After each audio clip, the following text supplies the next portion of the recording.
जी हम आपसे कुछ प्रश्न करना चाहते हैं। हम ये जानना चाहते हैं कि आजकल जो है जो लोगों की एक भ्रांतियाँ मतलब समाज में बहुत ज़्यादा फैली हुई है कि हम भोले के उपासक हैं, हम राम भगवान को नहीं मानते हैं, या हम राम के उपासक हैं, हम जो है माता जी को नहीं मानते हैं। जो मतलब देवी देवताओं को लेकर के जो बहुत सारी समाज में जो भ्रांतियाँ फैली हुई हैं, इसके बारे में हम आपसे ये जानना चाहते हैं कि क्या हमारे इष्ट देव भोले बाबा हैं तो हम राम से द्रोह करें तो मुझे जो है मुक्ति नहीं मिलेगी, राम भगवान हमारे इष्ट हैं तो हम भोले बाबा से द्रोह करें। इसका हम जो है विशेष रूप से निराकरण चाहते हैं जो है आपके मुखार बिंदु से, कि इसको जो है विद्युतापूर्वक समझाएं और लोगों की जो है ये भ्रांतियाँ दूर करें कि किसी देवता में कोई मतभेद नहीं है। क्या है उस पर आप अपना जो है हाँ, ये बहुत ही उत्तम प्रश्न है और ऐसा लोग प्रश्न करते रहते हैं कि हमारे यहाँ 33 करोड़ देवता हैं, हम किसकी पूजा करें।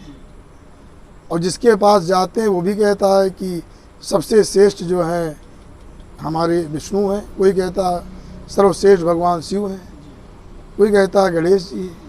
एक दूसरे का विरोध करते हैं क्योंकि उन्हें ज्ञान नहीं है, वास्तविक वो अज्ञान में घिरे हुए हैं।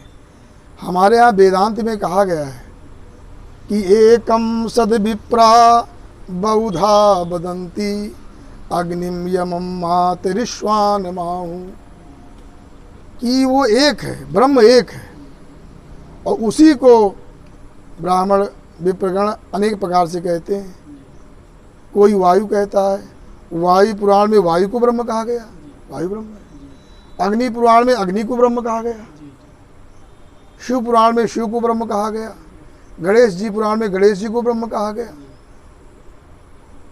तो इस प्रकार से अलग अलग ग्रंथों में विष्णु पुराण में भगवान विष्णु ब्रह्म है, स्कंद पुराण में श्री स्कंद भगवान ब्रह्म है और देवी पुराण में देवी जी ब्रह्म है। इस प्रकार से उपाधि भेद से, उपाधि मतलब क्या, नाम और रूप के भेद से ईश्वर अनेक हो जाते हैं।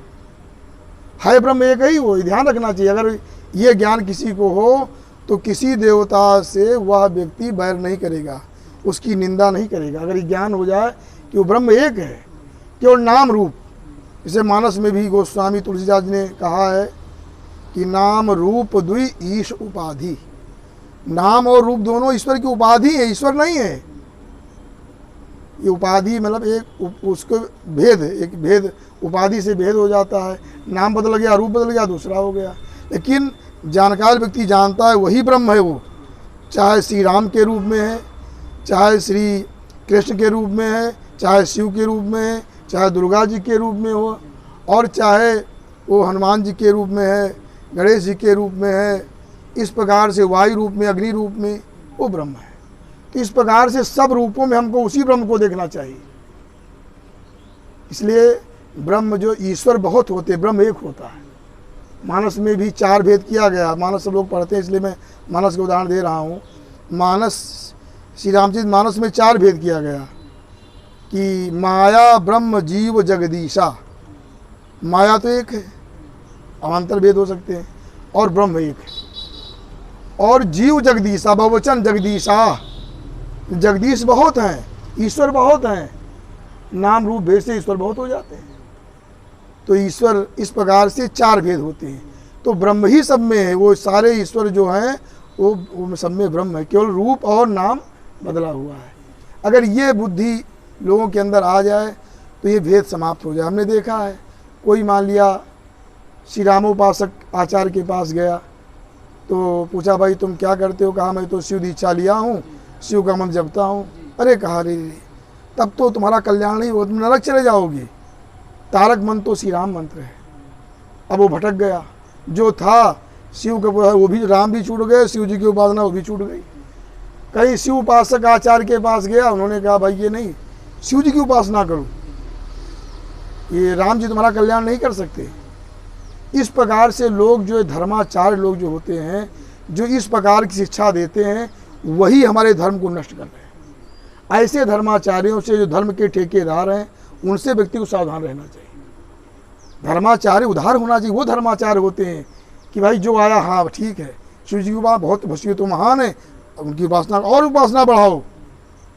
जिसके पास हमारे गणेश जी की उपासना, हाँ गणेश जी की उपासना करो, हम राम जी की उपासना, राम जी की उपासना करो, उसमें और जोड़ दे तुम और कस के उपासना करो, ये नहीं उसका खंडन कर दे। हमारे धर्म का जो इतना बड़ा खंडन हुआ है, हमारे आचार्यों ने ही खंडन किया है, एक दूसरे की निंदा करके। और कोई कहता है अगर तुलसी नहीं पहनेगा वो नरक चला जाएगा, कोई कहता है रुद्राक्ष नहीं पहनेगा नरक चला जाएगा, सब नरके चले जाए, कौन बचेगा फिर। इसलिए मैं चाहता हूँ और समाज को, जनता को सावधान करना चाहता हूँ, जो अपने जो धर्म के ठेकेदार लोग जो एक दूसरे देवता की निंदा, अपने ही समाज अपने ही देवताओं की निंदा करते हैं, उनसे व्यक्ति को सावधान रहना चाहिए। अगर सावधान रहेंगे तो हमारे धर्म का विकास होगा, हमारा धर्म विस्तृत होगा। हमारा धर्म पहले पूरे पृथ्वी पर था, ये सनातन धर्म, लेकिन धीरे धीरे समाप्त होता जा रहा है। आज भी वही चल रहा है, एक दूसरे की निंदा करना। इसलिए मैं बस यही बताना चाहता हूँ कि वो ब्रह्म एक है, इसी को दृष्टि रखते हुए किसी को अपना इष्ट मान लो, उसकी उपासना करो, क्योंकि ब्रह्म, किसी का विरोध हम कर नहीं सकते। हमारे सारे जो ईश्वर हैं वो सब ब्रह्म ही हैं, क्यों नाम रूप बदला हुआ है। मतलब गुरु जी आप ये कहना चाहते हैं कि आपके जो भी इष्ट देव हैं, आप चाहे माता जी को मानते हो या भोले बाबा को मानते हो या राम भगवान आपके इष्ट है या हनुमान जी हैं, मतलब जो भी है उनको आप मानते हो, वो तो आपके इष्ट है ही हैं, लेकिन आप किसी का विरोध ना करें, जो है अपने जो इस सनातन धर्म में आप सबको समतुल्य देखें और सबके प्रति जो है श्रद्धा भाव भक्ति रखें और उसमें कोई विद्रोह ना करें। ये इस प्रकार से देखिए कहाँ अनेक हुए, एक ही ब्रह्म तो हुआ, केवल नाम रूप अनेक है।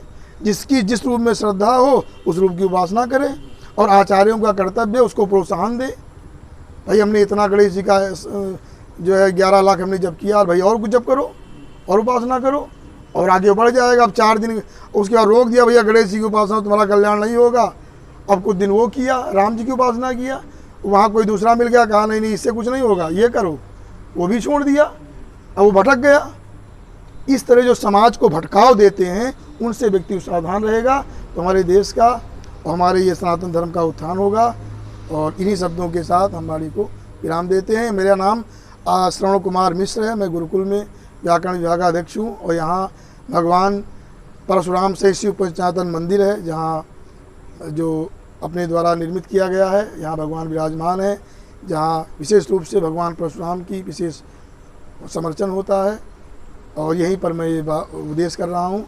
इन्हीं शब्दों के साथ वाणी को विराम। असतो मा सद्गमय तमसो मा ज्योतिर्गमय मृत्योर्मा मृतम गमय। ओम शांति शांति शांति।